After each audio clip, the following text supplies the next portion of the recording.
Donc, ce soir, je veux encourager une personne. Le Seigneur me met à cœur d'encourager une personne par rapport à la vie éternelle, par rapport au ciel, par rapport à ce qui est important dans la vie chrétienne, dans la foi. Et le thème que nous allons voir ce soir sera que votre cœur ne se trouble point. Amen. Ce thème est tiré de Jean chapitre 14, à partir du verset 1. Nous allons lire jusqu'au verset 4. Jean chapitre 14, verset 1 au verset 4. Et je disais que dans Jean 17, le Seigneur va dire clairement que, voilà, Père, l'heure est venue, glorifie ton Fils afin que ton Fils te glorifie, selon que tu lui as donné pouvoir sur toute chair, afin qu'il accorde la vie éternelle, qu'il accorde la vie éternelle à tous ceux que tu lui as donnés. Alléluia. Amen. Jean 17, verset 1 à 2. Or, il dit que la vie éternelle, c'est qu'ils te connaissent, toi le seul vrai Dieu, et celui que tu as envoyé, Jésus-Christ. Vous voyez? Ce qui est intéressant dans le verset 2, le Seigneur dit clairement que tu as donné le pouvoir au Fils, afin qu'il donne la vie éternelle à tous ceux que tu lui as donnés. Alléluia. Donc Jésus est venu pour donner la vie éternelle à tous ceux qui croient en son nom. Jean 3, 16 nous dit que Dieu a tant aimé le monde qu'il a donné son Fils unique afin que quiconque croit en lui ne périsse point, mais qu'il ait la vie éternelle. Alléluia. Amen. Jésus est venu pour nous donner la vie éternelle. Qui croit cela ce soir? Amen. Alléluia. Jésus est venu pour que nous ayons la vie éternelle. Jésus est venu pour que j'aie la vie éternelle, que tu aies la vie éternelle. Il y a un autre texte que je peux nous donner encore. Si vous prenez avec moi Jean chapitre 6, Jean chapitre 6, par exemple, avant qu'on lise Jean 14, prenez ces versets, Jean chapitre 6, le verset 36, le Seigneur dit, mais je l'ai dit, vous m'avez vu et vous ne croyez point. Tout ce que le Père me donne viendra à moi, et je ne mettrai pas dehors celui qui vient à moi. Jean chapitre 6, verset 36. Il dit au verset 37, tout ce que le Père me donne viendra à moi, et je ne mettrai pas dehors celui qui vient à moi. Verset 38, car je suis descendu du ciel pour faire non ma volonté, mais la volonté de celui qui m'a envoyé. Et verset 39, il dit, or, la volonté de celui qui m'a envoyé, c'est que je ne perde rien. Dis avec moi que je ne perde rien. Que je ne perde rien. Amen, mon frère, ma soeur.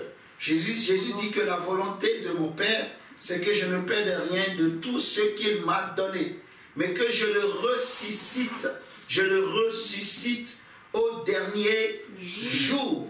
Alléluia. Amen. Que je le ressuscite au dernier jour. La volonté de mon Père, c'est que quiconque voit le Fils et croit en lui ait la vie éternelle, et je le ressusciterai au dernier jour. C'est très très important. C'est la raison, c'est la finalité du ministère de Jésus. C'est la finalité du pourquoi nous prêchons. C'est le but, c'est le motif. Voilà, pour parler plus clairement, c'est le motif pour lequel nous prêchons l'évangile. Alléluia. Amen. Jésus dit, cherchez premièrement le royaume de Dieu et sa justice, et toutes les autres choses vous seront données par-dessus tout. Que sert-il à un homme de gagner tout ce monde s'il perdait son âme? Vous voyez, c'est très important vraiment de bien comprendre.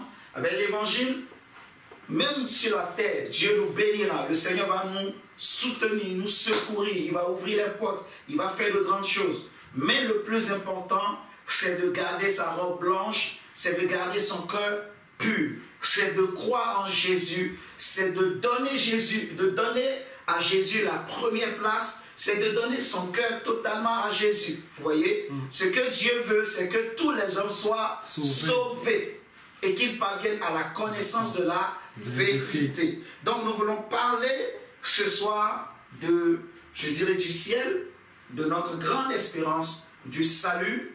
Mais nous allons partir d'une parole que Jésus va donner à ses disciples dans Jean chapitre 14. Et nous allons développer ce thème. Parce que celui qui a cette espérance dans son cœur, la Bible dira que, en fait, son cœur n'est pas troublé. Celui qui a cette espérance, en lui, il se conserve pur. Je répète, l'espérance dont nous voulons parler, celui qui a cette espérance, celui qui sait que je crois en Jésus, c'est pour le ciel. Alléluia. C'est pour le ciel. Celui qui a cette espérance se conserve pur, se sanctifie. Jean chapitre 14, le verset 1, le Seigneur Jésus va dire, là nous sommes dans le temps où Jésus s'approchait de la fin de son ministère, il était en train de se préparer et de préparer en même temps ses disciples pour l'après-Jésus. Parce que Jésus, il devrait aller à la croix pour aller mourir pour nous sauver, pour sauver l'humanité. Donc, il prépare les cœurs des disciples. Et ce soir, le Seigneur veut aussi préparer nos cœurs pour que nos cœurs ne soient pas distraits, nos cœurs ne soient pas partagés, ne soient pas distillés, ne soient pas éparpillés. Je sens depuis quelque temps qu'il y a beaucoup d'hommes, les personnes avec qui j'ai discuté, que ce soit ici en Europe, que ce soit même en Afrique, je me rends compte que beaucoup, leurs cœurs sont dispatchés, les cœurs sont partagés, les cœurs sont distillés, je ne sais pas si on peut dire ça, les cœurs sont éparpillés. Les gens ont beaucoup de mal vraiment à avoir un focus sur un objectif, c'est ça on dit, objectif fixe. Alléluia. Amen. Et un enfant de Dieu doit avoir un objectif, un motif, un focus. Alléluia. Amen. Et le plus grand focus pour nous, c'est la vie éternelle. Mais ça ne fait pas de nous des clochards, non. On est des chrétiens que Dieu bénit. Alléluia. Amen. Mais nous avons une grande espérance. C'est le ciel. Parce que ce monde passera. Les richesses de ce monde passeront. Le mariage passera. Les titres de séjour passeront. La nationalité, je ne sais pas si vous comprenez. Amen. Les couleurs des cheveux passeront. Les propriétaires, ils passeront. Le riche est mort. Vous voyez? Il a laissé sa richesse à ses frères et sœurs. Donc, tous passeront. Mais celui qui ne passe pas, c'est la parole de Dieu. C'est la semence incorruptible de Dieu que Dieu a mis en nous. Et c'est parce que cette semence est en nous que nous aussi, nous avons cette espérance de la vie éternelle. Nous allons bien comprendre comment tout cela a commencé. Jésus dit dans Jean 14, verset 1, que votre cœur ne se trouble point. Amen. Gloire à Dieu. Croyez en Dieu et croyez en moi. Verset 2, il y a plusieurs demeures dans la maison de mon Père. Waouh! Je répète, Jésus dit, il y a plusieurs demeures. Il y a plusieurs demeures dans la maison de mon Père. Il y a plusieurs demeures dans la maison de mon Père. Et si cela n'était pas, je vous l'aurais dit. Je vous l'aurais dit. Il dit, je vais vous préparer quoi? Une place. Je vais vous préparer une place. Seigneur, merci. Je vais vous préparer une place. Et lorsque je m'en serai allé et que je vous aurai préparé une place, je reviendrai et je vous prendrai avec moi, afin que là où je suis, vous y soyez aussi. Vous savez où je vais et vous en savez le chemin. Je vais relire à partir du verset 2, surtout. Le verset 1 nous donne le thème de ce soir. Mais le verset 2, il nous dit, il y a plusieurs demeures. Il y a plusieurs demeures dans la maison de mon Père. Alléluia. Amen. Alléluia. Amen. Il y a plusieurs domiciles. Parce que le mot demeure, ça veut dire aussi domicile. Ça veut dire aussi habitation. Alléluia. Amen. Il y a plusieurs demeures dans la maison de mon Père. Et si cela n'était pas, je vous l'aurais dit. Jésus ne peut pas mentir. Si Jésus dit qu'il y a plusieurs demeures, c'est qu'il y a plusieurs demeures dans la maison de mon Père. Ici, ce qu'il faut remarquer, il parle d'une maison. Il parle de la maison de mon Père. Waouh! Waouh! Waouh! Il parle de la maison de Dieu. la maison de mon Père. Donc il y a une maison au ciel. Il y a une maison au ciel. La maison du Père, la maison de Dieu. Dieu aussi a une maison. Mais la maison de Dieu n'est pas comme les maisons de ce monde. C'est une maison qui n'est pas faite de mains d'hommes. Est-ce que vous m'entendez ce soir? Amen. Et Jésus dit qu'il y a plusieurs demeures. C'est-à-dire qu'il y a de la place, il y en a tellement. Je vais vous donner une image pour qu'on puisse comprendre. Vous voyez, imaginez une place où il y a tellement d'espace à l'infini. Donc, il suffit seulement que si tu veux, tu demandes au propriétaire, il te l'accorde, il te donne une place et on te construit ta maison. Est-ce que vous êtes en train de comprendre? Donc Jésus dit, il y a plusieurs demeures dans la maison de mon Père. Et il dit, si cela n'était pas, je vous l'aurais dit, je vais vous préparer une place. Donc ici, comprenez avec moi que nous ne sommes pas dans la prédestination. En fait, cette maison dont Jésus nous parle, elle existe. Mais les demeures qu'il a dit, je vais aller vous préparer une place. La place qu'il a dit, je vais aller vous préparer, elle n'existait pas. Est-ce que vous êtes avec moi? Amen. Jésus dit, vous allez comprendre pourquoi tout ça. Et c'est aussi ce qu'on appelle le mystère de la piété. Le mystère, en fait, de Christ. C'est que, vous voyez, dans l'histoire de l'humanité, personne ne savait qu'il y avait quelque chose qu'on appelle l'Église. L'Église est une surprise, et pour les anges et pour les hommes.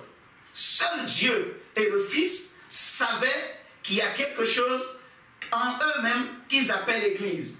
L'épouse du Fils, l'épouse du Messie. Vous voyez? Et Jésus est venu, quand Jésus est venu, c'est lui qui a fait sortir tout cela, qui a engendré l'Église, qui a enfanté l'Église, avec les conséquences que cela apporte. Comme ce qu'on est en train de dire.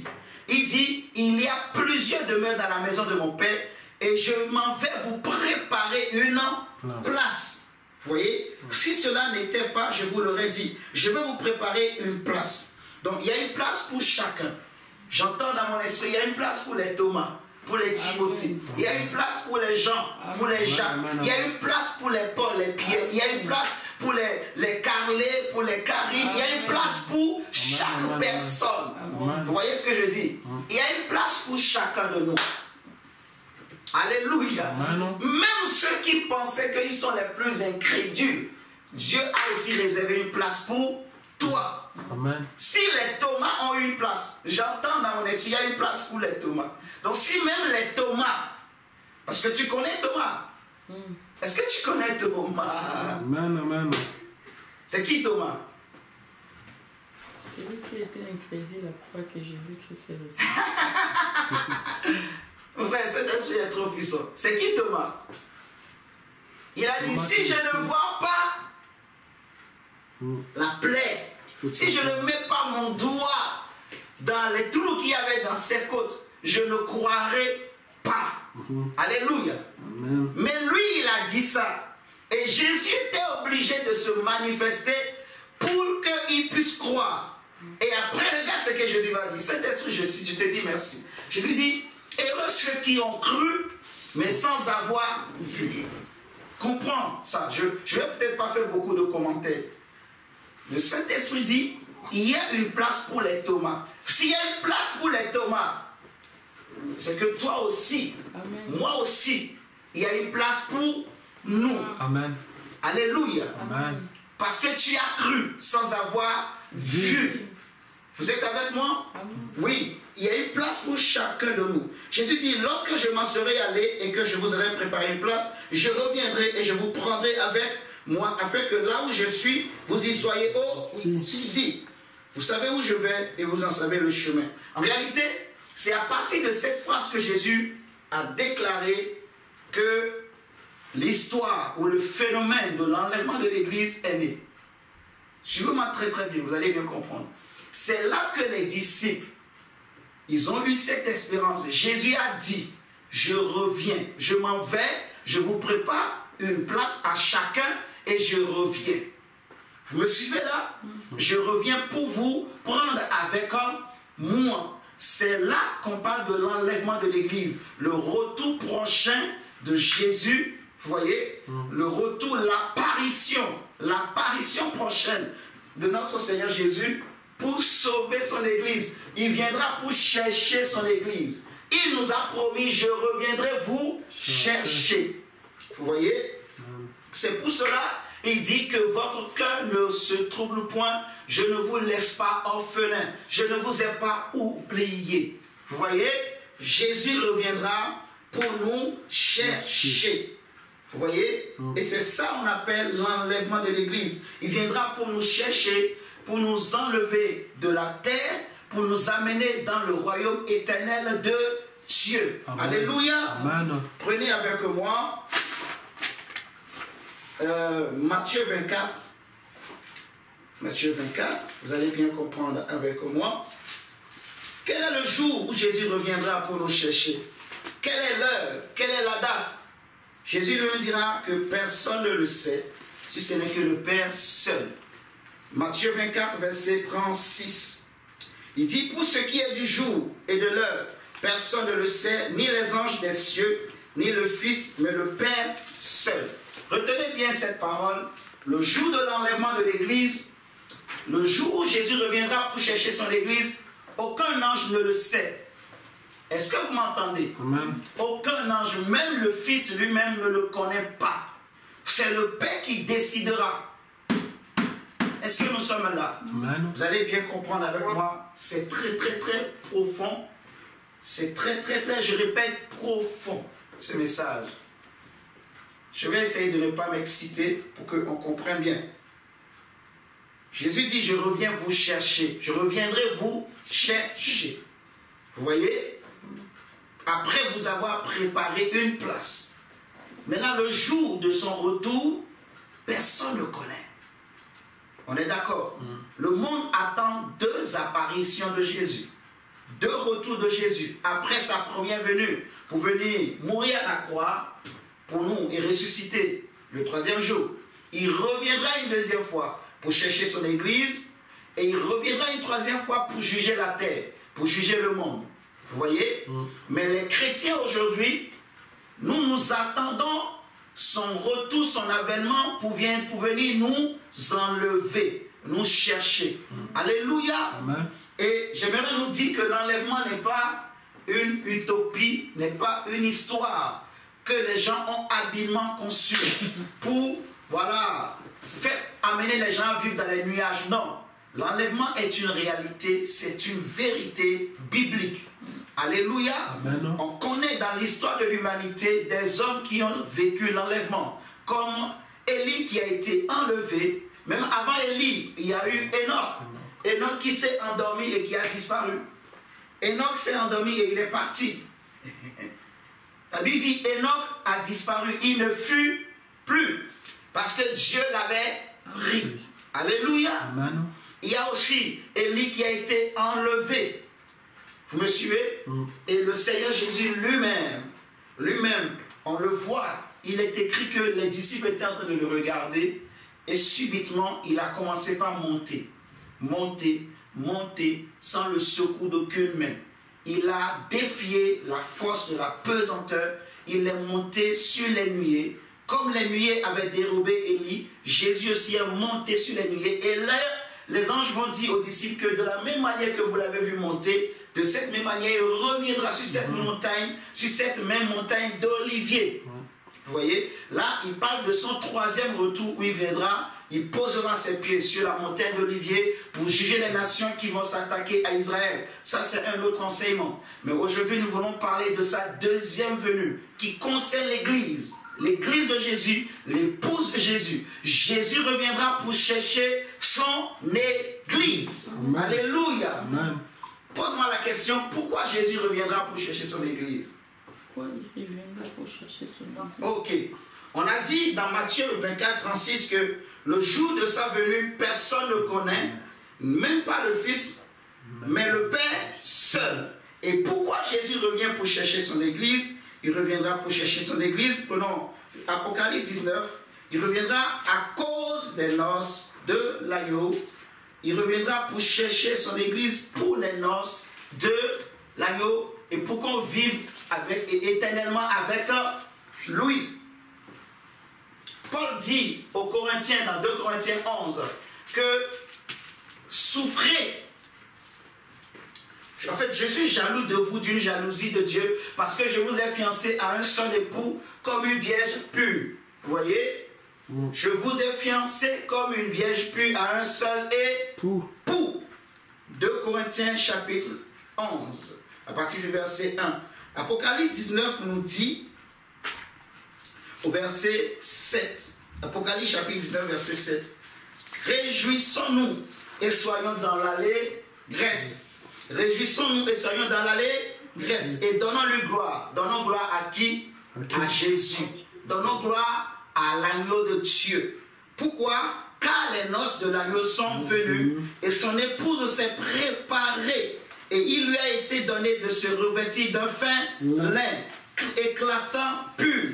Car le fin lin, ce sont les œuvres justes des saints. Alléluia. Amen. Pourquoi Jésus reviendra? Jésus reviendra pour chercher son épouse.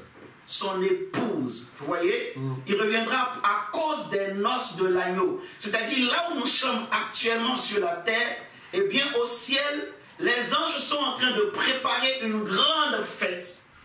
Une grande fête qui va durer 7 ans, qu'on appelle les noces de l'agneau. Et après ces noces-là, eh bien, nous allons vivre pour l'éternité avec notre époux. Vous voyez? Paul dit aux Corinthiens, dans 2 Corinthiens 11, que nous sommes fiancés à Jésus. Amen. Vous me suivez ce soir? Amen. Nous sommes fiancés à Jésus. Jésus a dit dans Jean 14 qu'on a lu, afin que là où je suis, vous aussi, vous y soyez. Parce que nous sommes fiancés à Jésus, en fait.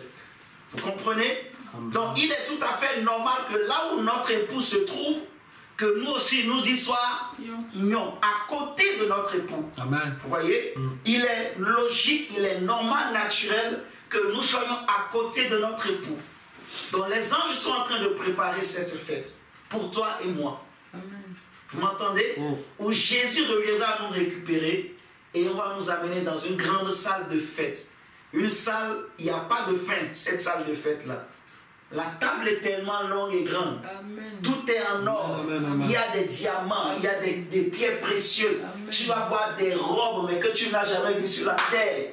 Tu vas voir des couronnes qui n'existent pas sur la. Je te dis qu'il y a des beautés que tu n'as jamais vues sur la terre, que tu vas voir là-bas.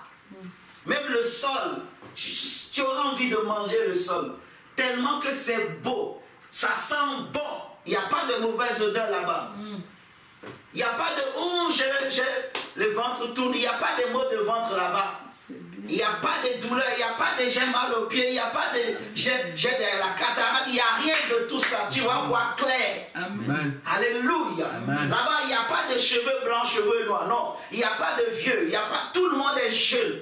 Nous serons des beaux et des belles. Amen. Devant le plus beau de tous les plus beaux. Amen. Il va se lever avec sa couronne royale sur sa tête. Et nous tous, nous allons le voir. Quand il va se lever, tu vas voir toute l'assemblée va se lever. Wow. Amen. Gloire et honneur à l'agneau de Dieu qui a vaincu et qui nous a rachetés par son sang. Amen. Alléluia. Amen. Il va se lever, le roi des rois, celui pour qui tout a été créé, notre époux, celui que nous avons tant aimé. L'apôtre Pierre dira, vous l'avez aimé sans l'avoir vu. Amen. Vous voyez, on n'est pas comme les Thomas. Si Thomas, son nom est écrit là-bas, si Thomas a une place là-bas, c'est que toi aussi, c'est sûr que tu as une place. Amen. Je bénis le Saint-Esprit. Si les Thomas sont là-bas, c'est que toi aussi tu iras. Amen. Crois seulement. Alléluia. Ne perds pas de vue ce but, cette motivation-là. Le ciel.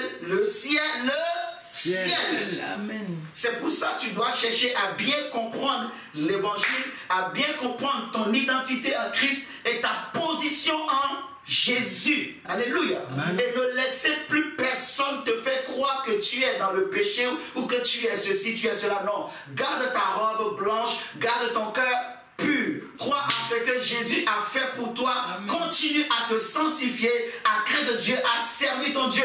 Accroche-toi à ton Dieu. Jésus. Amen. Alléluia. Amen. Donc Jésus reviendra pour les noces de l'agneau, nous prendre, pour nous amener pour les noces de l'agneau. Et après les noces, on va rester avec notre époux. On est d'accord? Ok.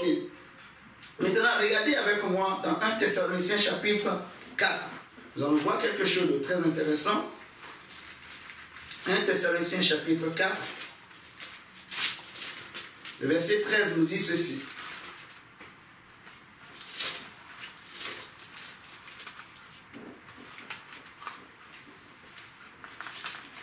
Thessaloniciens chapitre 4, verset 13. Nous ne voulons pas, frères, que vous soyez dans l'ignorance au sujet de ceux qui dorment, afin que vous ne vous affligez pas comme les autres qui n'ont point d'espérance. Car si nous croyons que Jésus est mort et qu'il est ressuscité, croyons aussi que Dieu ramènera. Dis avec moi, Dieu ramènera. Dieu ramènera. Oh oui, Dieu ramènera, je te dis. Dieu ramènera par Jésus et avec lui ceux qui sont morts. Même ceux qui étaient morts avant nous.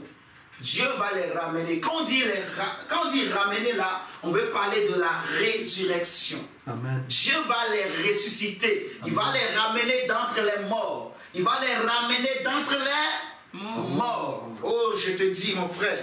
On dit, croyons aussi. Si nous croyons que Jésus est mort et qu'il est ressuscité, croyons aussi que Dieu ramènera par Jésus et avec Jésus ceux qui sont morts. Voici en effet ce que nous vous déclarons d'après la parole du Seigneur. Paul dit, c'est d'après la parole du Seigneur. Il dit, nous les vivants, restez pour l'avènement du Seigneur. Vous voyez, restez pour l'avènement. Le mot avènement, on dit parousia. C'est une apparition, vous voyez, visible.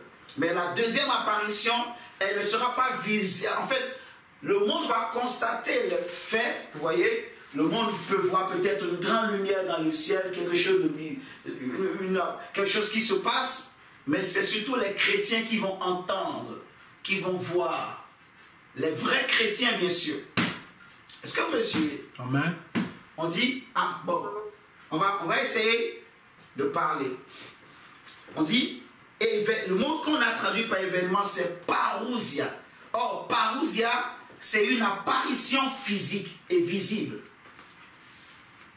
Vous comprenez? C'est l'apparition physique et visible. C'est une apparition visible. Vous voyez? Comme par exemple, quand on veut parler de l'apparition de l'homme impie, l'homme impie, il ne va pas rester toujours spirituel. Il va se matérialiser physiquement quand son temps va arriver. Vous voyez? C'est aussi ça, une apparition, une parousia. Comme Jésus, la première fois, la parole s'est faite chair. Elle était apparue parmi nous les hommes. Vous voyez ce que je dis? Amen. Et le deuxième avènement de Jésus aussi, c'est une parousia. Vous voyez? Donc, il y a beaucoup de films qu'on a tourné à gauche, à droite, où le monde ne sait pas, les gens sont étonnés, tout ça. Bon, je ne vais pas trop corriger toutes ces choses. Mais ce que j'aimerais qu'on comprenne, c'est une apparition, le monde saura que quelque chose s'est passé. Vous comprenez? Les enfants de Dieu entendront le son.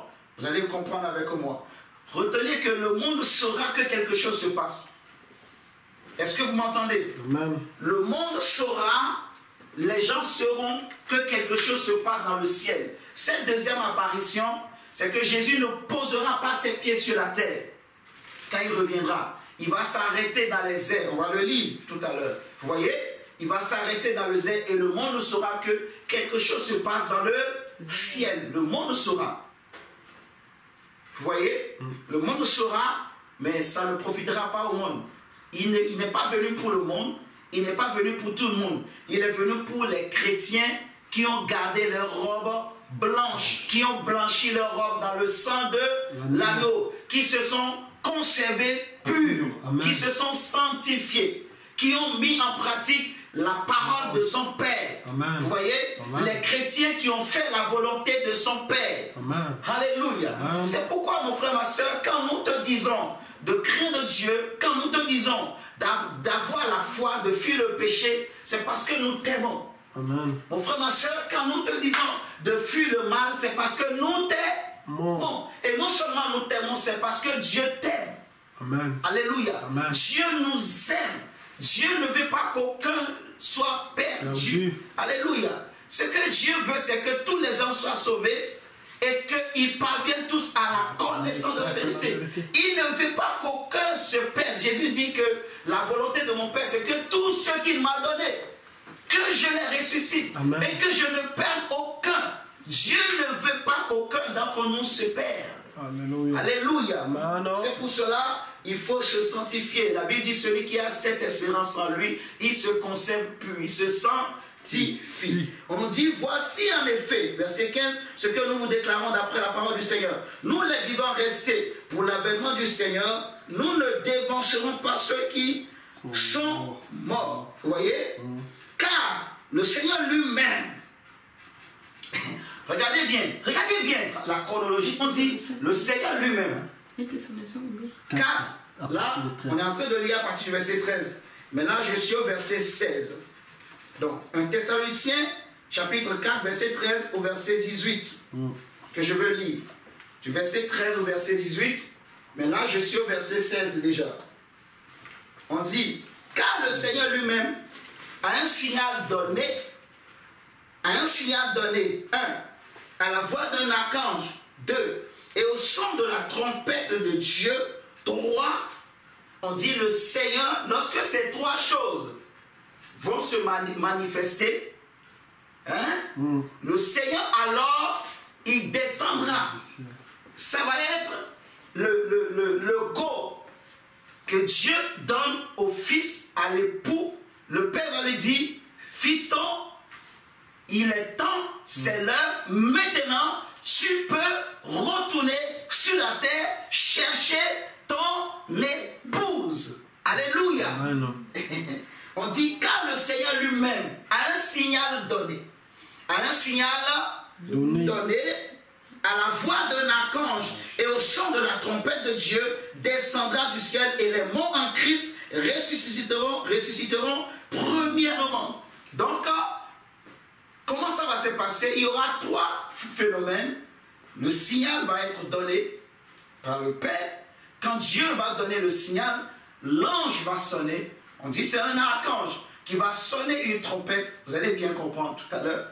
L'ange va sonner la trompette. Quand l'ange sonne la trompette, Dieu lui-même maintenant va, on dit à la voix d'un archange. Donc il y aura une voix d'un archange qui va résonner, se manifester. Et on dit, et au son de la trompette de Dieu. Donc il y aura une trompette aussi de Dieu. Nous allons bien comprendre.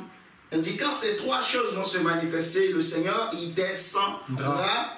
Vous voyez? Et quand il descend, alors, premièrement, les morts en Christ vont être ressuscités. Et nous les vivants, nous serons changés. On dit, ensuite, nous les vivants, verset 17, nous les vivants qui seront restés, nous serons tous ensemble enlevés avec eux sur des nuées à la rencontre du Seigneur dans les airs. Et ainsi, nous serons toujours avec le Seigneur. Consolez-vous donc les uns les autres par ces paroles. Vous voyez, c'est des paroles de consolation. C'est pour ça que Jésus dit que votre cœur ne se trouble pas. Consolez-vous par ces paroles. Alléluia. Vous voyez? Et est-ce que nous allons monter avec ce corps corruptible, ce corps qui tombe malade, ce corps, parfois, tu as des maux de ventre, tu as des mal aux yeux, tu as mal aux genoux, et tu as envie de manger. Est-ce que nous allons monter avec ce corps? Dis avec moi non. Non. On ne va pas monter avec ce corps. Et les morts qui vont ressusciter, ils ne ressusciteront pas avec le même corps, non. Mais leur corps va changer et la Bible dit qu'on va revêtir l'incorruptibilité. Prenons 1 Corinthiens. Prenons d'abord, il est quelle heure? Allez, prenons 2 Thessaloniciens chapitre 2, versets 1 à 4, et ensuite on va prendre 1 Corinthiens. 2 Thessaloniciens chapitre 2, versets 1 à 4. On nous dit ceci. Est-ce que tout le monde ça va jusque-là? Amen. Je vais vite ou bien ça va? Un peu vite. Un peu vite. Ok. 2 Thessaloniciens chapitre 2 versets 1 à 4. Pour ce qui concerne l'avènement de notre Seigneur Jésus-Christ et notre réunion avec lui, nous vous prions, frères. Quand on dit notre réunion, on veut parler de l'enlèvement, quoi. Vous voyez, nous allons nous réunir avec lui au ciel. Il viendra, nous allons monter et il va nous embrasser, il nous amène au ciel. Vous voyez? On dit, pour ce qui concerne l'avènement de notre Seigneur Jésus et notre réunion avec lui, nous vous prions, frères, de ne pas vous laisser facilement ébranler dans votre bon sens et de ne pas vous laisser troubler soit par quelque inspiration, soit par quelque parole ou par quelque lettre qu'on dirait venir de nous, comme si le jour du Seigneur était déjà là. Alléluia. Amen. Que personne ne vous séduise d'aucune manière, car il faut que quoi? L'apostasie soit arrivée auparavant et qu'on ait vu paraître l'homme du péché. Qu'on ait vu paraître, c'est le même mot, parousia. Vous m'entendez? Qu'on ait vu paraître l'homme du péché, le fils de la perdition. L'adversaire qui s'élève au-dessus de tout ce qu'on appelle Dieu ou de ce qu'on adore, jusqu'à s'asseoir dans le temple de Dieu, se proclamant lui-même Dieu. Donc Paul dit clairement que avant que l'enlèvement de l'Église n'ait lieu, il y a 2 signes que le monde verra. Premièrement, il y aura l'apostasie qui va remplir la terre. Vous voyez, il y aura un esprit d'apostasie qui va vraiment se répandre sur toute la terre. Et deuxièmement, il faut qu'on voie la parousia de l'homme impie. Est-ce que vous êtes là avec moi? Amen. Il faut que le monde voie l'apparition de l'homme impie. On est là? Il faut que cet homme impie-là, cet homme-là, on dit, qu'est-ce qui le caractérise? On dit que c'est l'homme du péché, le fils de la perdition, l'adversaire qui s'élève au-dessus de tout ce qu'on appelle Dieu. Donc un esprit qui s'oppose à Dieu, en fait, qui n'aime pas tout ce qui est Dieu. Vous m'entendez là? Il faut que le monde arrive à un niveau où, en fait, quand tu dis que je suis chrétien, on est prêt à te tuer. Tu ne peux plus prononcer le nom de chrétien. Si tu dis Jésus là, c'est que tu es l'homme le plus, quel mot je vais dire? L'homme qu'il faut qu'on te tue. Ah, est-ce que vous m'entendez là? Si tu commences par ressentir ces choses, sache que l'esprit là commence par se manifester jusqu'à ce qu'il va se matérialiser. Est-ce que nous sommes là? Celui qui s'élève au-dessus de tout ce qu'on adore jusqu'à s'asseoir dans le temple de Dieu se proclamant lui-même Dieu. C'est que cet esprit va rentrer même dans les églises. Paul dit, si vous lisez la suite, il dit, ne vous souvenez-vous pas que je vous disais ces choses lorsque j'étais encore chez vous. Et maintenant vous savez ce qui le retient, afin qu'il ne paraisse qu'en son temps. Vous voyez? Car le mystère de l'iniquité agit déjà. Il faut seulement que celui qui le retient encore ait disparu. Et alors paraîtra l'impie que le Seigneur Jésus détruira par le souffle de sa bouche et qu'il anéantira par l'éclat de son avènement. Alléluia. Ça veut dire que cet esprit agit déjà. Mais seulement que comme l'Église est là, le Saint-Esprit est là. Et la présence du Saint-Esprit sur la terre ralentit, freine son œuvre. Vous voyez? La prière des saints, des chrétiens, fait que cet esprit-là, il est quelque part bloqué. Donc c'est le Saint-Esprit en quelque sorte, au travers de l'Église, qui l'empêche à se matérialiser. Mais dès que son Dieu va voir qu'il est là, il faut qu'il se manifeste, le Saint-Esprit va relâcher les choses, il va se matérialiser, et le Saint-Esprit prend l'Église, on monte, on va se retrouver avec Jésus dans les airs. Ça va se passer rapidement, tout ce que je vous dis là. Je vous explique comme ça, mais ça va être en un clin d'œil. Les gens qui sont distraits, ils ne comprendront rien. Parce que ça va être comme si on était dans un rêve. Ce sera comme un rêve. Un matin comme ça, on se réveille. Ah, tu tu entends seulement à la télé, papa, papa, papa, papa, avant 8 heures, avant même 6 heures. Oh, eh bien là-bas, là, apparemment, il y a eu des coups de fusil, il y a un grand feu, là-bas, il y a des choses, les gens voient dans le ciel, papa. Ah, il y a eu des disparitions, papa. Ça va se passer comme dans un rêve.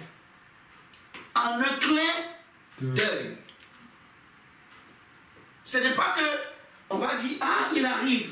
Donc, on va dire, bon, il commence à descendre. Le Saint-Esprit dit, bon, je vais prendre 5 ans pour lui laisser le temps de se manifester. Donc, toi aussi, tu vas dire, bon, j'ai le temps. Je vais commencer par compter. Quand les 5 ans s'approchent là, je me répands complètement. Il n'y a pas ça. Il faut être prêt tous les jours. Amen. C'est pour ça que c'est important d'avoir l'assurance du salut tous les jours mondial. Il ne faut jamais dire, moi, je ne suis pas prêt. Tu comprends ce que je dis? Et si on n'est pas prêt, il faut se préparer dès maintenant. Non. Il ne faut pas le dire pour faire plaisir aux gens. Eh, non, il n'y a pas ça. Vous voyez ce que je dis? Il faut être prêt tous les jours, mes chers amis. Il faut être prêt. Il faut croire ce que Jésus a fait pour toi. D'ailleurs, c'est pour ça que nous prions, en fait. La raison pour laquelle nous prêchons l'évangile, c'est pour que les âmes soient sauvées. Alléluia. Amen. Donc, ici, on dit, il faut qu'il y ait l'apostasie et que l'homme impie paraisse. Ok? Maintenant, regardez avec moi. Je disais, on va prendre maintenant 1 Corinthiens 15, 1 Corinthiens chapitre 15, 1 Corinthiens chapitre 15, et après on va prendre 2 Corinthiens, et après on prendra Apocalypse. Prenons 1 Corinthiens 15, versets 50 à 55. Paul dit ceci: ce que je dis, frère, c'est que la chair et le sang ne peuvent hériter le royaume de Dieu, et que la corruption n'hérite pas l'incorruptibilité. Ça veut dire qu'on ne sera pas enlevé avec ce corps. Ce n'est pas possible.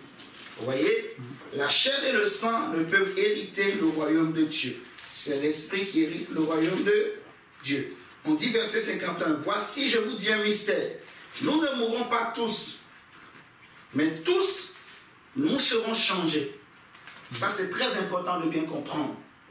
C'est-à-dire, au moment de l'enlèvement de l'Église, tous les chrétiens ne seront pas encore morts. Mais quand même, et les morts et les vivants seront changés. Est-ce que vous comprenez? Amen. Nous ne mourrons pas tous, mais tous, nous serons changés. Cela signifie que, et les vivants, et les morts, quand le signal va être donné, quand l'archange va donner sa voix, et que la trompette de Dieu va être sonnée, et que Jésus va commencer par descendre, alors, et les morts, ceux qui étaient morts en Christ, et ceux qui vivent en Jésus, nous tous, en un clin d'œil, vous voyez, comme Paul dit, nous serons changés. Nous ne mourrons pas tous, mais nous serons changés. Regardez le verset 52, il dit, en un instant, c'est ce que je vous dis en un clin d'œil. Il dit, en un instant, en un clin d'œil. Quand on dit un clin d'œil, ça veut dire quoi? Un clin d'œil. Je ne sais pas si vous voyez. Tu l'as fait, on dit, tu fais comme ça, même ça, c'est trop long. Clin d'œil. Tu bouges tellement là, c'est fini, clin d'œil. Vous voyez? En un clin d'œil. Ça veut dire que ça va être tellement rapide. Plus rapide que la vitesse de la lumière. Tellement rapide. En un clin d'œil, en un instant, en un clin d'œil, à la dernière trompette. Dis avec moi, à la dernière trompette. À la dernière trompette. Parce que mon frère, je vais te révéler des choses, des mystères. Dans les choses de Dieu, il y a beaucoup de mystères. Vous voyez? Je dis que dans les choses de Dieu, il y a beaucoup de mystères. Il y a des choses moi-même je ne connaissais pas, mais que le Saint-Esprit m'enseigne, me montre, me révèle. Et ça me fait du bien. Ça me fait grandir. Et je partage avec nous. Mon frère, on dit en un instant, en un clin d'œil, à la dernière trompette. À la dernière trompette. On nous a dit qu'il y aura 3 manifestations qui vont annoncer, qui vont faire que Jésus va commencer par descendre. Le signal, la voix de l'archange et la trompette de Dieu. C'est cette trompette-là qu'on dit à la dernière trompette. Dis la dernière trompette. La dernière trompette. Mon frère, il faut que ça soit clair dans notre esprit. Il y aura 3 choses au ciel qui vont se passer dès que les 3 là se manifestent. C'est fini. Jésus va descendre. Le signal, la voix de l'archange. Vous voyez ce que je dis? Et la dernière trompette. La dernière trompette. Est-ce que vous êtes d'accord avec moi? On dit à la dernière trompette, la trompette sonnera et les morts ressusciteront incorruptibles. Et nous serons changés. Car il faut que ce corps corruptible revête l'incorruptibilité et que ce corps mortel revête l'immortalité. Lorsque ce corps corruptible aura revêtu l'incorruptibilité et que ce corps mortel aura revêtu l'immortalité, alors s'accomplira la parole qui est écrite. La mort a été engloutie dans la victoire. Alléluia. Même verset 55, on dit, ô mort, où est ta victoire? Ô mort, où est ton aiguillon? Verset 56, l'aiguillon de la mort, c'est le péché. Et la puissance du péché, c'est la loi. Verset 57. Mais grâce soit rendue à Dieu qui nous donne la victoire par notre Seigneur Jésus-Christ. Amen. Amen. Vous voyez, Dieu nous donne la victoire par notre Seigneur Jésus sur le péché et sur la mort. Sur le péché, Dieu nous a donné la victoire sur le péché à la croix et sur la mort.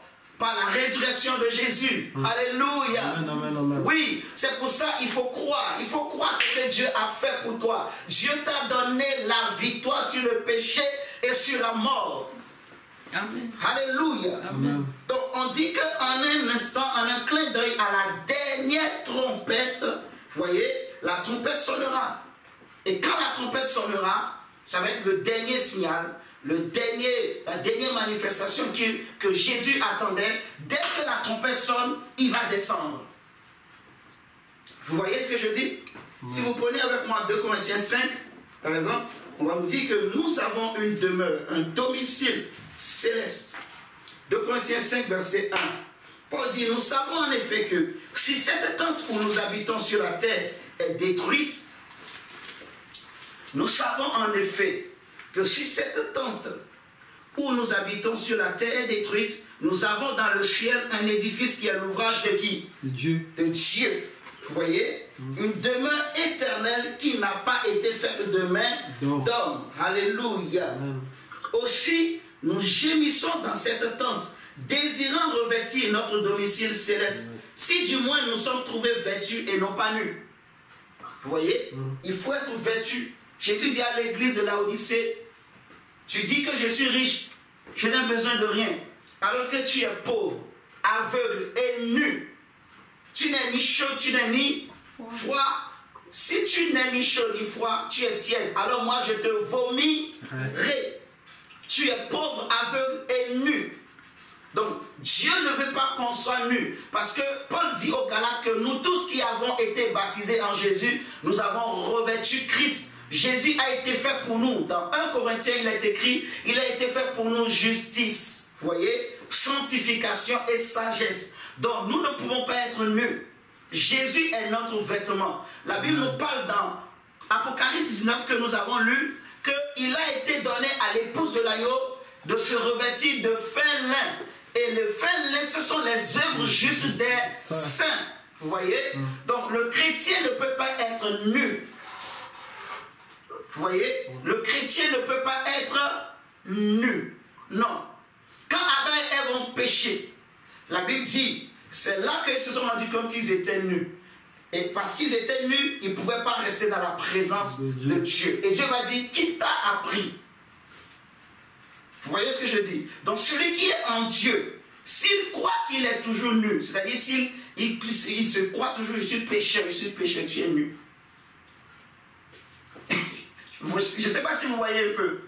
Celui qui tout le temps, ah je suis pécheur, c'est que quelque part tu es encore nu. Tu n'es pas vêtu. On est d'accord? Je ferme la parenthèse. Alléluia. Amen. Donc, Paul dit, si du moins, verset 3, nous sommes trouvés vêtus et non pas nus. Car tandis que nous sommes dans cette tente, nous gémissons, accablés, parce que nous voulons non pas nous dépouiller, mais nous revêtir, afin que ce qui est mortel soit englouti par la vie. Alléluia. Amen. Donc nous avons un domicile céleste. Nous avons une demeure éternelle, une demeure céleste que Jésus est parti nous préparer, qui nous attend. Alléluia. Amen. On est d'accord? Nous avons une demeure céleste. Et on nous a dit que c'est à la dernière trompette que Jésus descendra. À la dernière Trompette. tout va se passer en un clin d'œil. À la dernière trompette, Jésus descend, les morts en Christ ressuscitent, les vivants, nous serons changés, nous tous, en un clin d'œil. Donc tu imagines, avant que tu ne réfléchisses là, les morts, ils ont déjà changé leurs vêtements, tous les morts en Christ et tous les vivants en Jésus, leur corps aussi a déjà changé. Quand on dit ce corps qui souffle là, ça va, en fait, ça va être englouti, c'est que ça va s'évaporer. Tu vois, c'est comme si tu prends un produit, tu le mets dans l'acide, ça disparaît. Vous voyez ce que je dis? C'est englouti par le liquide de l'acide. Vous voyez? Tu prends un objet, tu le jettes dans un volcan, le feu du volcan, le magma là, va l'avaler, ça va disparaître, il n'y aura plus de traces. Je travaille dans une usine où on fabrique des tôles. Tu vois, quand la tôle là, c'est en train de bouillir, la bouillie de la tôle là, même si on jette un humain dedans, il n'y a plus de traces. Même les os, on ne peut pas retrouver. C'est un feu, mais ça engloutit tout. C'est exactement ce qui va se passer en fait. L'incorruptibilité va engloutir la corruptibilité. Vous voyez? L'immortalité va engloutir la mortalité. Donc ce corps-là va disparaître. Alléluia. Aujourd'hui, notre esprit est sauvé. Mais quand l'enlèvement de l'église va se passer, c'est là que le corps aussi sera sauvé. Vous êtes en train de comprendre? C'est là que notre corps-là sera aussi sauvé. C'est pour cela qu'il faut garder la foi. Ne laisse pas ce corps-là te faire rater ce jour-là. Alléluia. Amen. Oui, mon frère, ma soeur. Regardez avec moi dans Apocalypse 10. On a dit à la dernière trompette. Apocalypse 10. Tu vas comprendre. Apocalypse 10. Verset 1. On va prendre Apocalypse 10, après on prendra Daniel 12. Vous allez bien comprendre avec moi. On dit, verset 1, Apocalypse 10. Je vis un autre ange puissant. Je vis un autre ange comment? Puissant qui descendait du ciel enveloppé d'une nuée. Au-dessus de sa tête était quoi? L'arc-en-ciel. Dis avec moi, au-dessus de sa tête était l'arc-en-ciel. Au-dessus de sa tête était l'arc-en-ciel. Or, lorsqu'on parle de l'arc-en-ciel, c'est le signe de l'alliance de Dieu avec les hommes. Après que Noé était sorti de l'âge de Noé. Suis-moi très très bien, mon frère, ma soeur. L'arc-en-ciel est quoi? C'est le signe de l'alliance de Dieu avec l'humanité. Dieu a dit, à chaque fois que je vais chercher à faire tomber la pluie pour détruire la terre, quand je verrai ceci, je me rappellerai de mon alliance avec les hommes et je ne détruirai plus la terre par le déluge. Vous voyez? Et lorsque l'apôtre Jean va l'amener au ciel, il a vu le trône était environné d'un arc-en-ciel. C'est que cette alliance-là est en Dieu, ce signe-là est en Dieu. Vous me suivez? Amen. Ici, on nous dit que un ange, cet ange est puissant. Cet ange est puissant. En fait, c'est un archange. Vous savez, il y a ceux qu'on appelle les 7 anges qui se tiennent devant le trône de Dieu. Ils sont 7. On dit les 7 anges, mais en réalité, c'est 7 archanges. Gabriel va dire à Zacharie que je suis Gabriel et je me tiens devant Dieu. Donc Gabriel fait partie de ces 7-là. On est d'accord? Ils sont 7. 7 anges qui se tiennent devant Dieu. Si vous voulez, prenez par exemple l'Apocalypse 8. Le verset 6 nous dit, Apocalypse 8, verset 1. Si vous prenez ça, avant qu'on lise le chapitre 10, Apocalypse chapitre 8, il est écrit, quand il ouvrit le 7e sceau, il eut dans le ciel un silence d'environ une demi-heure. Verset 2, et je vis les 7 anges qui se tiennent devant Dieu, et 7 trompettes leur furent données. C'est les dernières trompettes. 7 trompettes leur furent données à qui? Aux 7 anges qui se tiennent devant Dieu. Et en réalité, c'est des archanges. Vous me comprenez? C'est des archanges. Maintenant, au chapitre 10 nous dit, je vis un autre ange puissant qui descendait du ciel, enveloppé d'une nuée. Au-dessus de sa tête était l'arc-en-ciel et son visage était comme le soleil. Et ses pieds comme des colonnes de feu. Son visage était quoi? Comme le soleil. Ses pieds comme des colonnes de feu.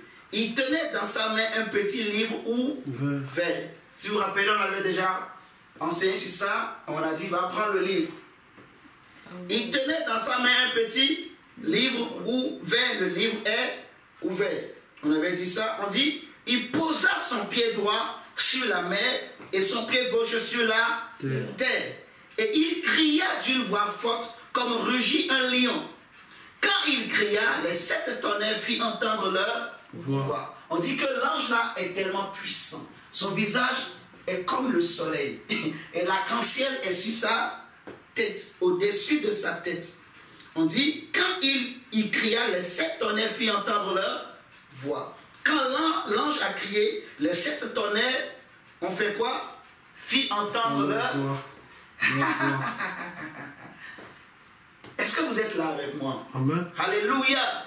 Oh, j'aime la parole de Dieu, le Saint-Esprit. On a dit dans Thessaloniciens, il y aura 3 choses. Un signal, ensuite une voix d'un archange. Ok? Ensuite, une trompette. La trompette de Dieu. La trompette de Dieu. Et 1 Corinthiens 15 nous précise que ça sera la dernière trompette. Il n'y aura pas une autre trompette après cette trompette-là. Ce sera la dernière trompette. On est d'accord? Maintenant, ici on nous dit que après que le 6e ange qui se tient devant Dieu a sonné sa trompette, il s'est passé plein de phénomènes. Et avant que le 7e ne sonne sa trompette, un ange, parce que le 7e ange, en fait, les 7 anges qui se tiennent devant Dieu, quand on a lu dans Apocalypse 8, quand le 6e sceau a été brisé, vous me suivez? Quand le 6e sceau, que l'agneau avait pris le livre aux 7 sceaux, vous vous rappelez? L'agneau avait pris le livre aux 7 sceaux. Et il a brisé, chaque fois qu'il brisait les sceaux, il y avait des mystères qui se révélaient, qui se manifestaient. On est d'accord? Et quand il a brisé le 6e sceau, c'est là que maintenant l'apôtre Jean a vu les 7 anges, ou les 7 archanges en réalité, qui se tiennent devant le trône de Dieu. Et 7 trompettes ont été données à chacune d'eux a reçu une trompette, en fait, les 7 anges. Vous me suivez? Donc chacune des anges, ils ont commencé par sonner. Dans Apocalypse 8, c'était le tour du 6e ange de sonner sa trompette. Donc c'était l'avant-dernière trompette. Me suivez sûrement très très bien. Quand le 6e ange qui se tient devant Dieu a sonné sa trompette, la Bible dit qu'au ciel il y a eu un silence de 30 minutes, une demi-heure. Vous voyez? Et c'est là que les 7 anges se sont apparus.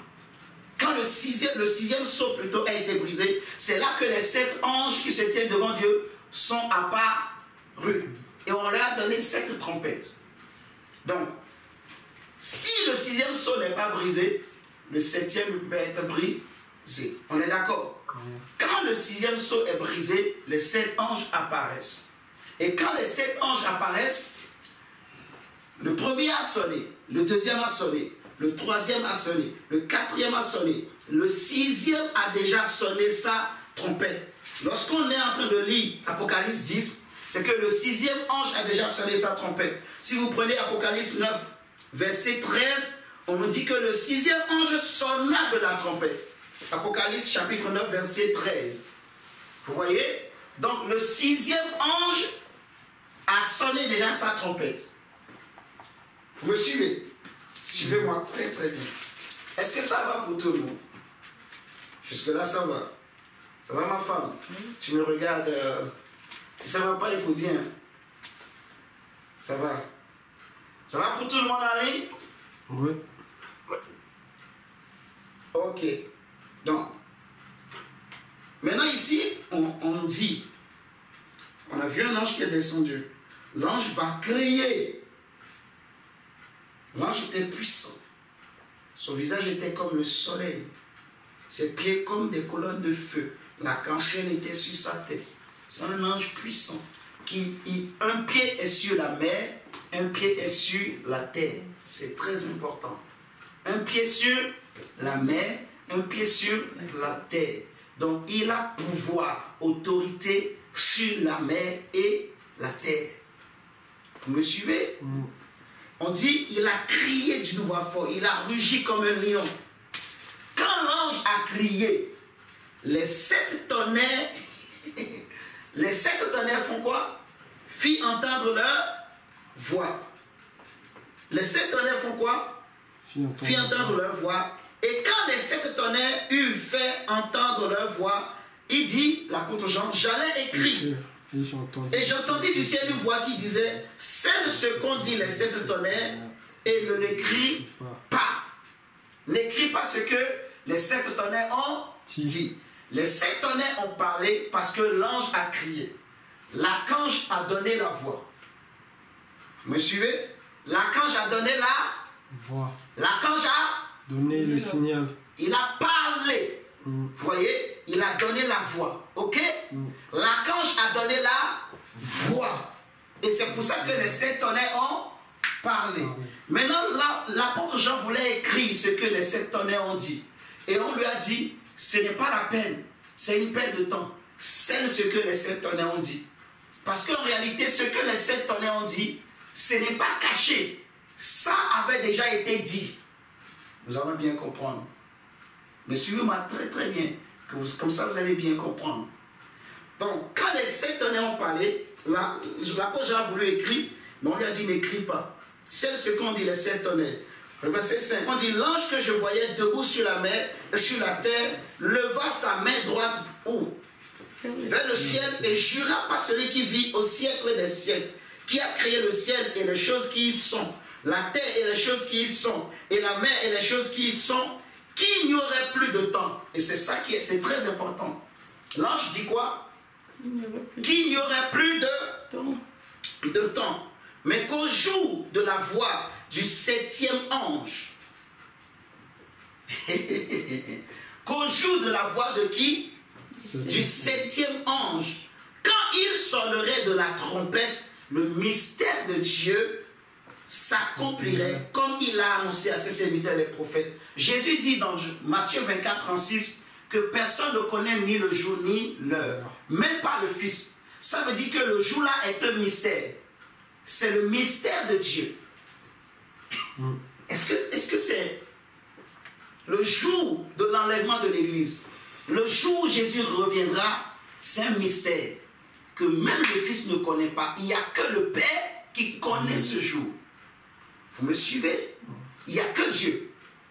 Dans la Bible, il y a plusieurs mystères. Il y a le mystère d'Israël, il y a le mystère de l'iniquité, il y a le mystère de la piété, il y a le mystère de Christ, vous voyez? Il y a le mystère de Babylone, il y a beaucoup de mystères.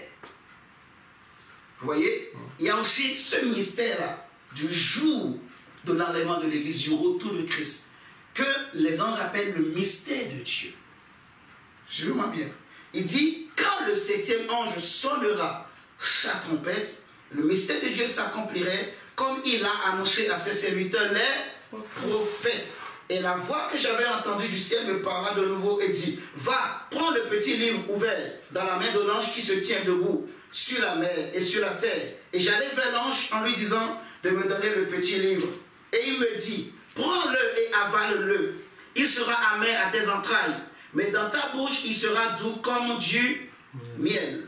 Je pris le petit livre de la main de l'ange et je l'avalai. Il fut dans ma bouche doux comme du miel, mais quand je l'eus avalé, mes entrailles furent remplies d'amertume. Puis on me dit, il faut que tu prophétises de nouveau sur beaucoup de peuples, de nations, de langues et de rois. Alléluia. Amen. Ok. Donc, on a compris, il faut un signal de Dieu, il faut la voix de l'archange et il faut la dernière trompette. Donc, laisse-moi te dire ce soir que le signal est déjà donné et que l'archange a déjà donné la voix. Vous allez comprendre. On dit les 7 tonnerres ont parlé, il a voulu écrire, on lui a dit scelle. Parce qu'en réalité, c'est déjà dit. Je vais vous expliquer pourquoi. C'est déjà annoncé, en fait. Vous voyez? Mais l'ange a dit quelque chose qui est important. Quand la dernière trompette, quand le 7e ange qui tient la dernière trompette sonnera sa trompette, le mystère de Dieu va s'accomplir. Vous voyez ce que je dis? Et nous aussi, on attend quoi? La dernière trompette. Donc le signal est donné, laisse-moi te dire.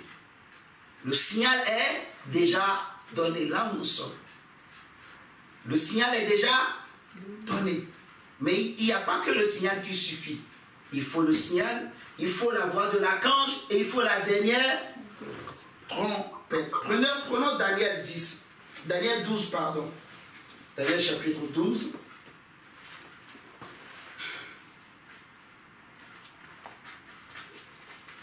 Lorsqu'on tourne les regards vers lui, on est rayonnant de joie. Dieu nous fait du bien par sa parole. Pour nous garder éveillés, éveillés, éveillés, éveillés. Alléluia. Mon frère, ma soeur, Dieu veut que je sois éveillé. Dieu veut que tu sois éveillé. Daniel chapitre 12. On va lire à partir du verset 1. À partir du verset 1. On peut même lire tout le chapitre. C'est très intéressant. Daniel 12. L'ange que nous avons vu dans Apocalypse 10, on parle de lui aussi ici dans Daniel 12 en fait. Mais on n'a pas tellement détaillé cet ange dans Daniel 12 et tu comprendras avec moi en fait. On nous dit, en ce temps-là se lèvera Michael, le grand chef, le défenseur des enfants de ton peuple. Et ce sera une époque de quoi? De détresse, telle qu'il n'y en a point eu depuis que les nations existent jusqu'à cette époque. En ce temps-là, ceux de ton peuple qui seront trouvés inscrits dans le livre seront comment? Sauvés. Seront sauvés. Vous voyez? Ici, avant que Jésus n'arrive déjà, les anges sont venus révéler à Daniel, en fait, ce qui va arriver dans la suite des temps. Les anges ont révélé à Daniel toute l'histoire du monde, du commencement jusqu'au jugement dernier. Vous voyez? Jusqu'au jugement dernier, même le millénium, tout ça là, les anges ont révélé tout ça à Daniel. Maintenant plutôt, la partie qui concerne l'enlèvement de l'Église, on est en train de parler ici. On dit, ceux de ton peuple qui seront trouvés inscrits dans le livre seront sauvés. Plusieurs de ceux qui dorment dans la poussière feront quoi? Dans la poussière de la terre se réveilleront. Ça veut dire quoi? Ils seront ressuscités. Ici, on parle de la résurrection. On parle de quoi? La résurrection. On parle de la résurrection. L'ange est en train de parler de quoi? De la résurrection des morts. Vous voyez? La résurrection des morts. La résurrection des morts. Mais, dans ce que l'ange disait, il y avait aussi la résurrection des morts qui concernait l'Église. Mais c'était caché. Est-ce que vous me suivez? Vous me suivez? On dit, plusieurs de ceux qui dorment dans la poussière de la terre se réveilleront. Les uns pour la vie éternelle et les autres pour l'opprobre, pour la honte éternelle. Là, il parle du jugement dernier. Amen. Vous voyez? Oui. Mais lorsqu'il parle de la résurrection, dans la résurrection là, se cache aussi la résurrection des saints. Vous voyez? Qui concerne l'Église, l'enlèvement de l'Église. Suivons-moi très bien. On dit, ceux qui auront été intelligents brilleront comme la splendeur du ciel, et ceux qui auront enseigné la justice à la multitude brilleront comme les étoiles à toujours et à perpétuité. Toi, Daniel tient secrètes ces paroles et scelle le livre jusqu'au temps de la fin. Plusieurs alors le liront et la connaissance fera quoi? Augmentera. Et moi, Daniel, j'ai regardé et voici deux autres hommes se tenaient debout, l'un en deçà du bord du fleuve et l'autre au-delà du bord du fleuve. Je vais nous lire la version français courant. Daniel, chapitre 12. Verset 5. Tandis que moi, Daniel, je contemplais cette vision, deux autres personnages apparus debout de part et d'autre du fleuve. L'un d'eux s'adressa au personnage vêtu d'habits de lin qui se tenait au-dessus de l'eau du fleuve et lui demanda. Vous voyez? Donc, il y avait quelqu'un qui était au-dessus de l'eau du fleuve. On dit, et moi, Daniel, je regardais, et voici deux autres hommes se tenaient debout, l'un en deçà du bord du fleuve et l'autre au-delà du bord du fleuve. L'un d'eux dit à l'homme vêtu de lin qui se tenait au-dessus des eaux du fleuve, quand sera la fin de ces prodiges? En fait, l'ange dont on a parlé dans Apocalypse 10, c'est l'ange-là, c'est encore lui qui est ici, qui parlait avec Daniel, qui révélait des choses avec Daniel, qui était au-dessus de nous. Est-ce que vous me suivez?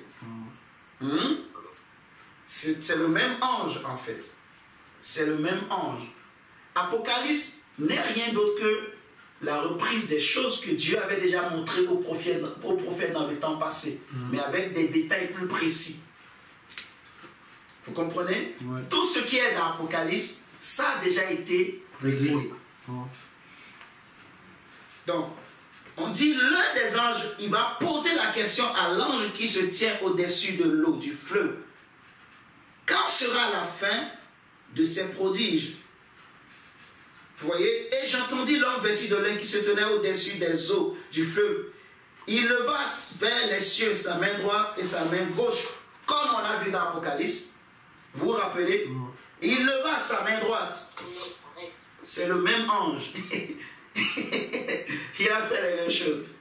Il leva sa main droite et sa main gauche. Ah, Seigneur, merci. Et il jura, comment? Par celui qui vit éternellement, que ce sera dans un temps, des temps et la moitié d'un temps. Vous voyez? Ça veut dire 3 ans et demi. Ça fait exactement 1200, je crois, 60 jours, si je ne me trompe pas. 1300, ouais, c'est ça, je crois, 1260 jours. 1290 jours. Il faut faire... bon, on va faire le calcul un autre jour. Mais il y a un calcul à faire là pour trouver exactement le nombre de jours. Mais si on veut compter en années, ça fait 3 ans et demi. Donc faites le calcul, 3 ans et demi, ça fait combien de jours? Alléluia. Vous allez trouver le nombre de jours. Je sais que c'est 1200 et quelques jours. 1200 ou 1300 si j'ai bonne mémoire. Mais ce qui m'intéresse ici, c'est que l'ange, il a fait les mêmes choses que l'ange qu'on a vu dans Apocalypse. Il leva sa main droite vers le ciel. Il jura par celui qui vit éternellement et il dit que ce sera dans un temps, des temps et la moitié d'un temps, et que toutes ces choses finiront quand la force du peuple saint sera entièrement brisée.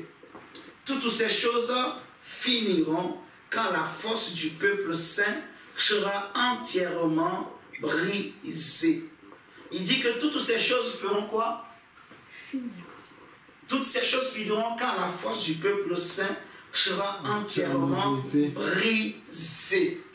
J'entendis, mais je ne compris pas. Et je dis, mon Seigneur, quelle est l'issue de ces choses? Il me répondit, va Daniel, car ces paroles seront tenues secrètes et scellées jusqu'au temps de la fin.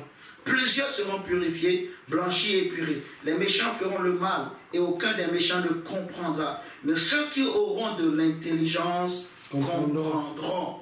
Ceux qui auront de l'intelligence comprendront. Depuis le temps où cessera le sacrifice perpétuel, et où sera plutôt dressée l'abomination du dévastateur, il y aura 1290 jours.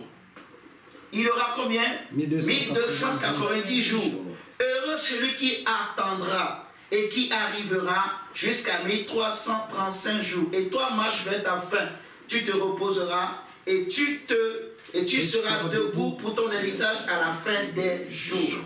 Ce que les 7 tonnerres ont dit, l'ange a dit ici. L'ange a dit. L'ange a dit. Vous voyez? On lui a dit, quand est-ce que ces choses, c'est quoi, quelle sera la fin de ces prodiges?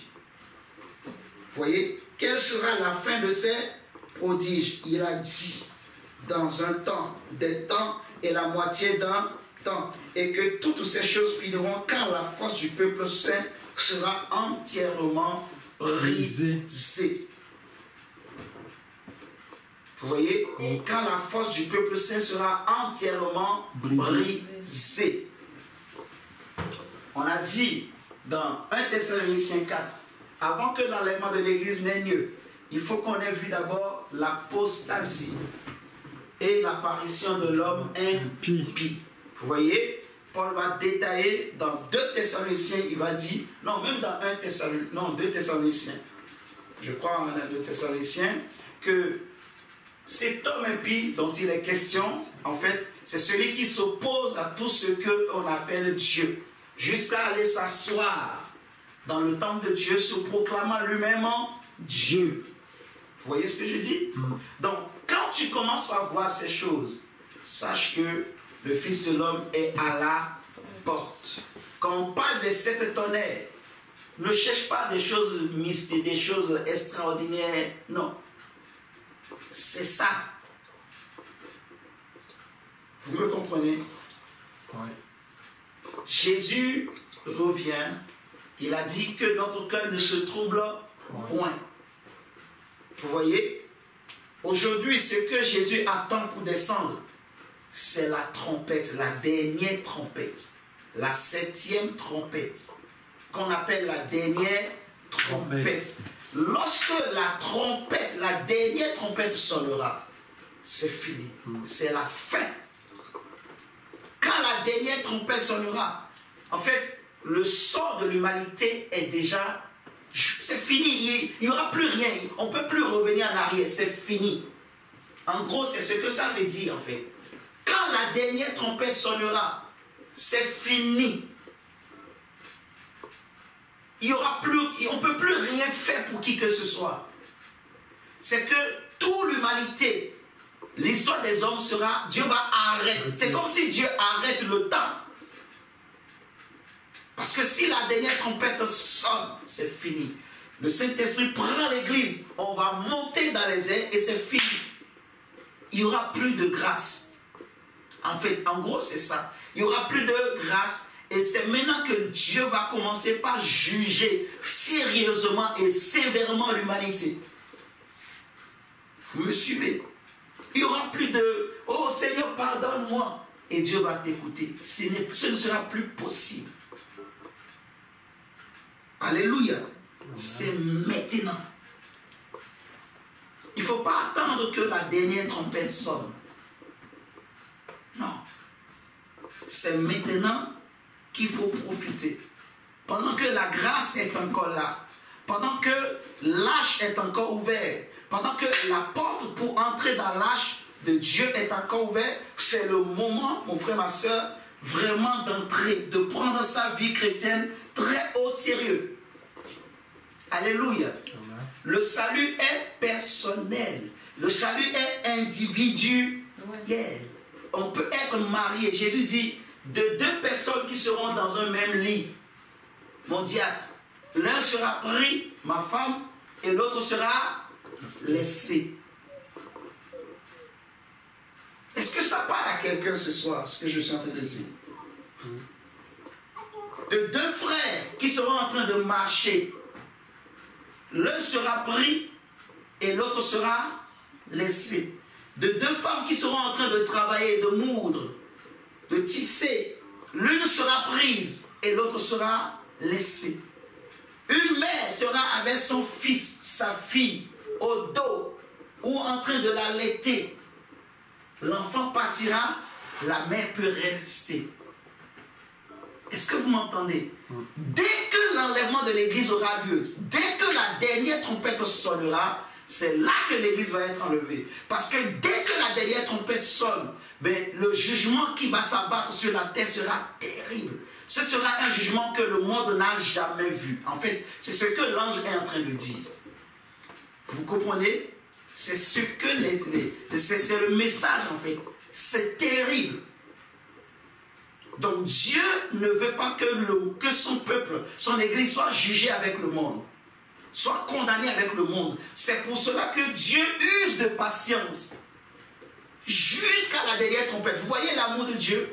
Il pouvait dire même, j'enlève mon église au premier signal, ou même dès que la voix de l'archange a sonné. Vous voyez? Mais le Seigneur va attendre, Dieu va attendre. C'est ce que l'apôtre Paul dit, Pierre plutôt dira qu'il use de patience, ne voulant pas qu'aucun se perde. Il use de patience. Et il attend jusqu'à ce que la dernière trompette sonne en un clin d'œil. La Bible dit, sortez du milieu d'elle, sortez de Babylone. Vous voyez, mon peuple, sortez du milieu d'elle, afin que vous ne soyez pas jugés, frappés avec elle. Sortez de Babylone, vous voyez, sortez de... Tu sais que cet homme, il vit dans le péché. Tu sais que cet homme, il ne marche pas dans la vérité. Mais tu continues à t'attacher à lui. La Bible dit, sortez. Alléluia. Sortez du péché. Sortez de Babylone. Jésus dit, ce qui arriva du temps de Lot arrivera pareillement au jour de l'avènement du Fils de l'homme. Les hommes mangeaient, buvaient, se mariaient leurs enfants. Ils allaient au travail, ils allaient au marché. Ils ne se doutaient de rien. Ce qui arriva du temps de Noé arrivera pareillement. En un clin d'œil, mon frère. En un clin d'œil. Dieu veut que tu sois sauvé, ma soeur. Dieu veut que tu sois sauvé, mon frère. Dieu veut que je sois sauvé, mon frère. Moi, je veux sauver ma vie. Alléluia. Amen. Et je crois que si toi aussi tu pries avec nous, c'est parce que tu veux te sauver. Tu veux que ta famille soit sauvée. Alléluia. Amen. Tu veux que ta famille soit sauvée. Que sert-il à un homme de gagner ce monde, d'être l'homme le plus riche du monde, l'homme le plus populaire, s'il perdait son âme? Réfléchissons bien ce soir. Ce message est pour nous encourager, vous voyez, à nous consoler par ces paroles et à nous attacher davantage à Jésus, à nous dire qu'il y a une éternité qui m'attend. Il y a une cité au ciel qui m'attend. Il y a une place que Jésus a préparée pour moi. Alléluia. Il y a une place que Jésus a préparée pour moi. Donc Jésus dit que votre cœur ne se trouve point. Si vous entendez qu'il y a des bruits, il y a des guerres, il y a des bruits de guerre, il y a des troubles à gauche, à droite, c'est normal. Si tu entends, tel a abandonné la foi, tel pasteur est tombé, c'est normal. C'est l'apostasie. C'est le signe des temps de la fin. Est-ce que vous comprenez? Tel pasteur a couché avec telle sœur qui était comme ça, elle chantait, ou tel frère qui chantait très bien, il est tombé. C'est normal. La Bible dit que celui qui est debout prenne garde de tomber. Alléluia. Oh oui, mon frère. Fais attention que toi, tu le tombes. En voulant aider l'autre, toi aussi, il peut t'entraîner. Tu sais, les gens qui vont sauver ceux qui se noient à la mer là, il faut être fort, hein? Parce que celui qui se noie, en voulant se sauver lui-même, il peut t'entraîner, vous les deux là. Vous allez plonger. Donc que celui qui est debout prenne garde. Alléluia. De tomber. Mon frère. Donc il faut se battre pour se sauver.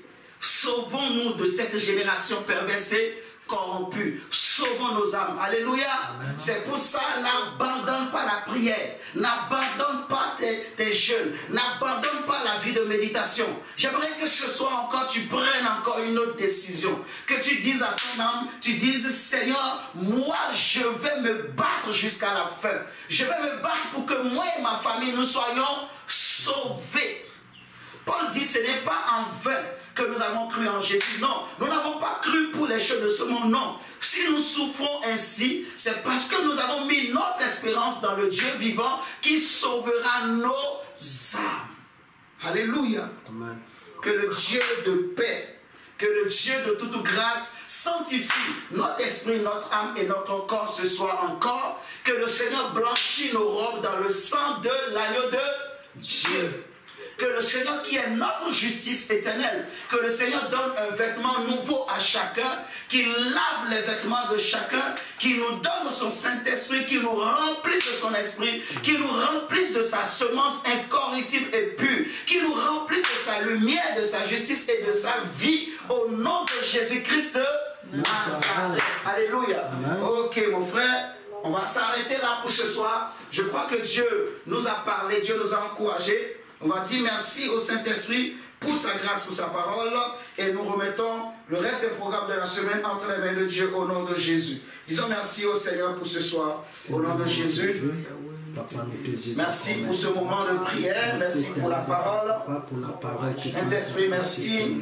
Nous te bénissons, ô Dieu Tout-Puissant, pour ta grâce, ta fidélité, ta faveur, ô Père. Merci pour, Seigneur Jésus, la force que tu nous as donnée. Dis à Dieu, Seigneur, donne-moi la force d'achever ma course, de tenir ferme, de rester fidèle. Dis, Seigneur, je veux achever ma course comme Paul. Comme Paul a dit, j'ai achevé la course, j'ai gardé la foi, j'ai combattu le bon combat. Dis Seigneur, moi aussi, je veux combattre le bon combat. Je veux combattre le bon combat jusqu'à la fin. Dis à Dieu, Seigneur, je ne veux pas me tromper de combat. Je ne veux pas me tromper de combat. Je veux combattre le vrai combat, le combat de la foi. Je veux garder la foi. Je veux garder ma robe pure. Je veux garder mon cœur pur. Je veux être irréprochable. Je veux être sans tache, ni ride, ni rien de semblable au Dieu. Saint-Esprit, je veux rester sans tache ni ride. Saint-Esprit, je veux rester irréprochable. Saint-Esprit, je veux rester irréprochable. Seigneur Jésus, je veux rester irréprochable. Donne-moi, Seigneur Jésus, d'être ferme. Donne-moi d'être fidèle jusqu'à la fin. Seigneur Jésus, merci Seigneur d'inscrire nos noms dans ton livre de vie. Seigneur, si tu reviens, souviens-toi de chacun de nous lorsque tu reviendras pour sauver ton église. Seigneur, nous croyons, comme Paul a dit, moi aussi je crois que j'ai le Saint-Esprit. Nous aussi nous croyons que nous sommes sauvés. Nous croyons que nos noms sont inscrits dans ton livre de vie. Seigneur, ce que tu demandes aux serviteurs, c'est d'être fidèle, c'est d'être irréprochable. Et nous voulons rester irréprochables. Nous voulons obéir à ta volonté. Donne aux frères et sœurs du Centre missionnaire mondial pour Jésus, même ceux qui n'ont pas pu se connecter ce soir, donne la force et la capacité, Seigneur, les qualités de marcher d'une manière, Seigneur, digne de toi, de se conduire d'une façon digne de toi, Papa, de rester pur, de rester droit, de rester irréprochable, Seigneur Jésus, de marcher dans la vérité, Seigneur. Donne-nous de marcher dans ta lumière. Remplis-nous encore de la lumière de Dieu. Remplis-nous, Seigneur, de l'amour de Dieu. Remplis, Seigneur, fortifie celui ou celle qui était découragé, qui était affaibli, Seigneur. Relève la foi, relève la vie chrétienne, relève la vie de prière. Relève, Seigneur Jésus, l'amour de la parole. Seigneur, remplis-nous. Seigneur, rallume la lampe. Seigneur, rallume, restaure les dons, les talents. Restaure la communion avec Dieu. Restaure la vie d'adoration. Restaure la vie de méditation, Seigneur. Au nom de Jésus-Christ, nous t'avons ainsi prié. Et nous disons Amen, Amen, Amen, Amen. Amen. Amen. Que Dieu soit béni. Nous sommes contents pour la parole de Dieu. Nous sommes contents de ce culte, de ce moment de prière. Et je crois que tu es aussi content et contente. Amen. Amen, amen. Ok. Nous allons nous arrêter pour ce soir. Donc, les chaises qu'on a commandées sont arrivées. Le diacre a vu déjà. D'ici la semaine prochaine, on va commencer par préparer la salle. Et ça va être bien. Et je crois que voilà, notre journée d'action de grâce, ce sera plutôt vers la fin de l'année. Je crois le 30 et le 31. Mais je vais vous préciser ça d'ici dimanche avec les programmes, comment on va s'organiser tout ça. Le 31, j'ai vu ça un dimanche. Et le 30, c'est un samedi. Le 31 décembre, c'est un dimanche, en fait. Donc, ce que je suis en train de voir, c'est que, voilà, le 31, là, on ne fera pas le culte le matin, mais on se retrouvera le soir pour faire un culte ensemble. Remercier le Seigneur pour toute l'année qu'il nous a gardés. Et en même temps, voilà, l'Assemblée, on a fait 1 an. Vraiment rendre grâce à Dieu pour tout ça. Et nous voulons vraiment que tous les frères et sœurs soient avec nous pour remercier le Seigneur ensemble. Nous allons louer le Seigneur ensemble, partager un petit repas ensemble avec les frères et sœurs qui sont loin. Nous croyons, nous désirons que la sœur Sylvana, tous ceux qui peuvent venir vraiment, venez, nous vous invitons au nom de Jésus-Christ. Mais nous allons vous donner les programmes, les précisions. Donc le frère Armel, tout ça, Rudel, tous ceux qui sont à Brive-la-Gaillarde, même ceux qui sont en Turquie, si c'est possible, venez seulement. Même ceux qui sont au Gabon. Amen. Amen. Amen. Parce que c'est toujours merveilleux, magnifique. La Bible dit, il est doux et agréable aux frères et sœurs de se retrouver. Amen. Amen. Et Dieu fera, même ceux qui sont au Gabon, tout ça. Ce ne sera pas le dernier programme qu'on fera comme ça, on se retrouvera. Amen. Dieu fera, on aura d'autres programmes comme ça. Même notre soeur qui est au Gabon, un jour, on se retrouvera tous ensemble. Alléluia. Amen. Donc, sur ces mots, je vous dis bonne soirée, bon appétit à tout le monde. À demain, paix et grâce dans les maisons, dans les familles. Je salue la petite. À demain. À demain.